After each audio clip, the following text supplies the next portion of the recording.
Hi friend, Sunday special ఈరోజు మా ఇంట్లో చేపల పులుసు చేసుకునే విధానం చూసేద్దామా. చింతపండు నానబెట్టుకోవాలి, చేపలను వాష్ చేసుకొని పక్కకు పెట్టుకోవాలి. 2 ఉల్లగడ్డలను కాల్చుకోవాలి. దాంట్లో కాల్చుకున్నాక మిక్సీ జార్లో వేసుకొని కొంచెం కొబ్బరి యాడ్ చేసుకొని మిక్సీ పట్టాలి, పేస్ట్ లాగా చేసుకోవాలి. ఒక బౌల్ పెట్టుకొని 2 స్పూన్ల ఆయిల్ వేసేసుకోవాలి. అల్లం పేస్ట్ వేసుకోవాలి. ఇట్లా పేస్ట్ లాగా కావాలి. అల్లం పేస్ట్ వేసేసుకున్నాక మనం నానబెట్టుకున్న చింతపండు పులుసు కూడా వేసేసుకోవాలి.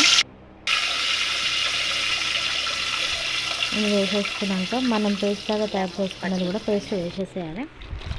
అయితే ఇందులోని ధనియాల పొడి, తర్వాత పసుపు, కారము, సాల్ట్ వేసేసుకోవాలి. అలాగే చేపల మసాలా కూడా వేసేసుకోవాలి. వేసేసుకున్నాక బాగా మసలనివ్వాలి. పులుసు బాగా మసిలినాక ఇందులోని చేపలు వేసేసేయాలి. అయితే చేపలని ఎక్కువ కలపడానికి ఉండదు.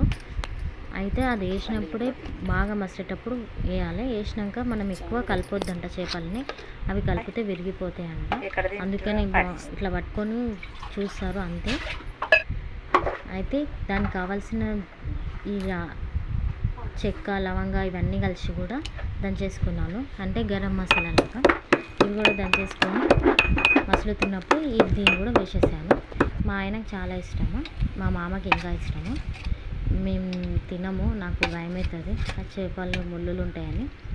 కానీ మా మామకు, మా ఆయనకంటే చాలా ఇష్టం చేపలు. నేను దంచేసుకున్న పౌడర్ని కూడా వేసేసాను. ఈరోజు సండే మా ఇంట్లో స్పెషల్ చేపల పులుసు. మరి మీ ఇంట్లో ఏం చేసుకున్నారో కామెంట్ చేయండి.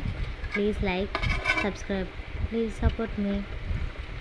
ఇంతే, ఆఫ్ చేసేసుకున్నాను. ఆఫ్ చేసుకొని